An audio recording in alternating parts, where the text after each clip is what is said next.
Hi hello నమస్తే welcome to mega 9 TV నేను మీ జనని. రీసెంట్గా మెక్సికోలోని బీచ్కు ఓవర్ ఫిష్ ఒకటి కొట్టుకొచ్చింది.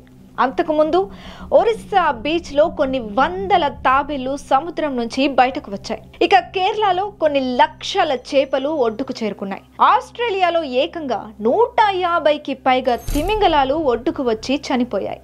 సముద్ర గర్భంలో నివసించే ఆంగ్లర్ ఫిష్ కూడా బయటకు వచ్చింది. వాస్తవానికి ఇవన్నీ కూడా డీప్ సీలో నివసిస్తుంటాయి.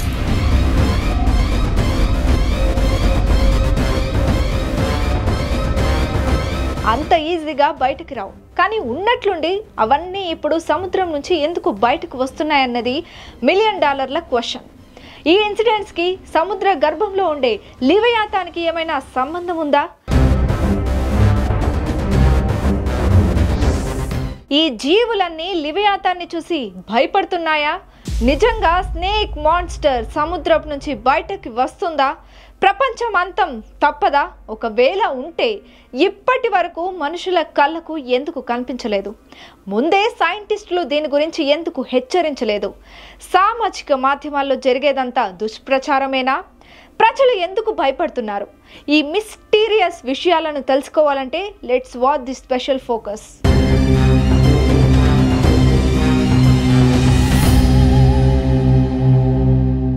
దూరం నుంచి చూడడానికి సముద్రం ఎంతో ప్రశాంతంగా కనిపిస్తున్నా దాని లోతులోకి వెళ్లే కొద్దీ ఎన్నో భయంకరమైన విషయాలు వెలుగులోకి వస్తున్నాయి. గత కొంతకాలంగా సముద్ర తీరంలో ఒకదాని తర్వాత ఒకటిగా జరుగుతున్న పరిణామాలు ఆందోళన కలిగిస్తున్నాయి. ఎన్నో సముద్ర జీవులు అకారణంగా తీరానికి కొట్టుకు వస్తున్నాయి. ఇవన్నీ చూసి సముద్రం లోపల చాలా పెద్ద జంతువు ఉందని, దాని పేరే లివయాతాన్ అనే ప్రచారం జరుగుతోంది. మన ఇండియాను ఆస్ట్రేలియాను కలిపితే ఎంత పెద్దగా ఉంటుందో దానికంటే పెద్దగా ఈ సముద్ర రాక్షసి ఉంటుందట. లివయాతాన్ అనే సముద్రపు రాక్షసి ఉందని రిలీజియస్ బుక్స్లో సైతం ఎన్నో కథలు ఉన్నాయి. ప్రతి పీరియడ్లో స్నేక్ మాన్స్టర్ గురించి కథలుగా చెప్పారు. ఈ లివయాతాన్కు ఎంత బలం ఉందంటే ఇవి 1000 షిప్పులను ఒకేసారి నాశనం చేయగలవు. ఫైనల్గా అది మేల్కొందని, అందుకే సముద్రం లోపల ఉన్న జంతువులు ఒకదాని తర్వాత ఒకటి బయటకి వస్తున్నాయని ప్రచారం జోరుగా జరుగుతోంది. దీంతో లివయాతాన్ ఇప్పుడు హాట్ టాపిక్ అయింది. 3000 సంవత్సరాల క్రితం నాటి యూదుల కథల్లో లివయాతాన్ గురించి ఉంది. హీబ్రూ బైబిల్లోని జాబ్ 41లో 800 కిలోమీటర్ల పొడవైన లివయాతాన్ స్నేక్ గురించి మోస్ట్ డ్రామాటిక్ స్టోరీ రాసుంది.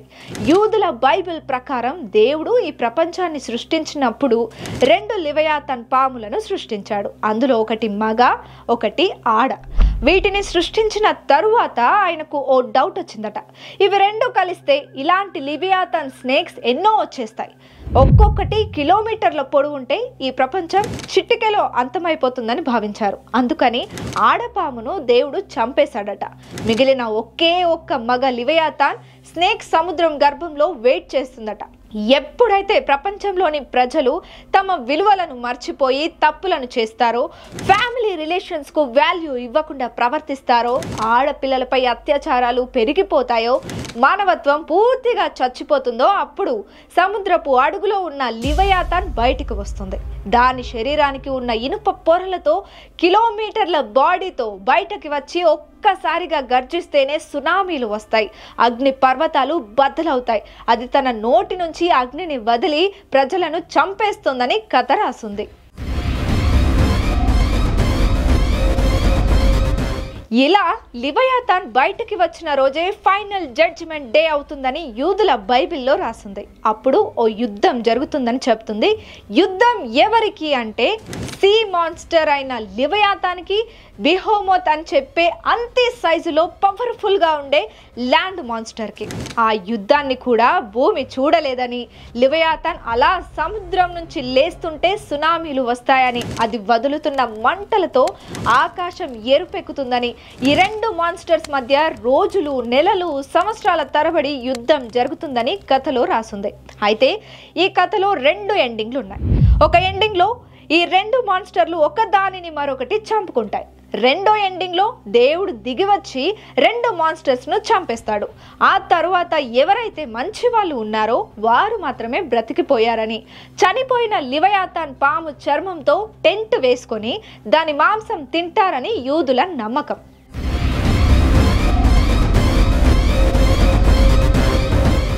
క్రిస్టియన్ మైథాలజీ ప్రకారం లివియాతాన్ స్నేక్ సైతాన్కు చాలా దగ్గరగా ఉంటుంది. మనుషుల పుట్టుకకు ముందే వాళ్ళ దేవుడు ఈ లివియాతాన్ స్నేక్ను సృష్టించాడని, ఇది చాలా శక్తివంతమైందని నమ్ముతారు. ఇది సైతాన్కు చాలా దగ్గరి వ్యక్తి అయిన లూసిఫర్తో ఉండేదని, ప్రపంచం అంతమయ్యే సమయానికి వాళ్ళ దేవుడు వచ్చి లివియాతాన్ స్నేక్ని చంపేశారని క్రిస్టియన్ మైథాలజీ చెప్తుంది. ఇంకా మనం 2000 BC వెనక్కి వెళ్ళిపోతే మెసపటేమియా సివిలైజేషన్లో వాళ్ళ పుస్తకాల్లో కూడా ఈ సీ మాన్స్టర్ గురించి రాస్తుంది. అయితే వాళ్ళ కథలో లివయాతాన్ స్నేక్ ను చంపిన తరువాత ఈ ప్రపంచం సృష్టించబడుతుంది. లివయాతాన్ స్నేక్ ను 2 ముక్కలు చేస్తే సగభాగం ఆకాశమైంది, సగం భూమి అయింది అని రాసుకున్నారు.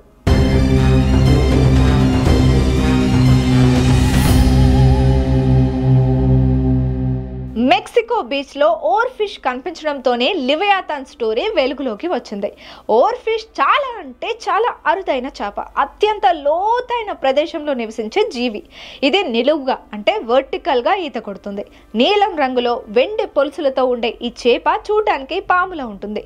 చాలా సంవత్సరాల క్రితం సముద్రంలో ప్రయాణించే నావికులు ఈ ఓర్ ఫిష్ ను చూసి పాముగా భావించారు. జపాన్ లో ఈ ఓర్ ఫిష్ ఒడ్డుకొచ్చినప్పుడు అది దేవుడి కోపానికి సంకేతంగా భావిస్తారు.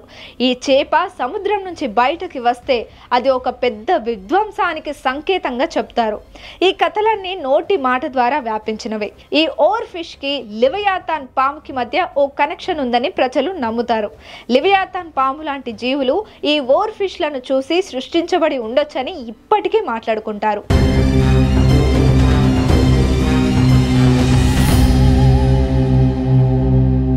గూగుల్ మ్యాప్స్ లో శాటిలైట్ వ్యూని జూమ్ చేసి చూస్తే ఓ ప్రత్యేకమైన ఆకారం కనిపిస్తుంది. అది పాము తల ఆకారాన్ని పోలి ఉంటుంది. అయితే ఈ ఆకారం వాస్తవానికి ఒక భౌగోళిక నిర్మాణం. ఇది సుమారుగా 1000 కిలోమీటర్లు లేదా 8000 కిలోమీటర్ల పొడవు ఉంటుంది. ఈ భారీ నిర్మాణం వాస్తవానికి కోకోస్ ప్లేట్ లేదా టెక్టానిక్ ప్లేట్. ఇది దక్షిణ అమెరికా, అంటార్క్టికా మధ్య ఉంది. గూగుల్ మ్యాప్స్ లో చూస్తే ఇది నిజంగా పాము ఆకారంలో ఉంటుంది. చాలా మంది ఈ కోకోస్ ప్లేట్ చూసి లివయాతాన్ పాము అని అనుకుంటున్నారు. ఇక ప్లేట్ లో ఎన్నో అగ్ని పర్వతాలు ఉన్నాయి. అవి నిరంతరం పేలుతుంటాయి. దీంతో అవి లివయాతాన్ నోటి నుంచి వచ్చే అగ్నిగా భావిస్తున్నారు. పురాతన కాలంలో ఈ ప్రాంతంలో సంభవించిన భూకంపాలు, అగ్నిపర్వతాల విస్ఫోటనలు లివయాతాన్ వంటి భయంకరమైన జీవిని సృష్టించడానికి కారణమయ్యాయి.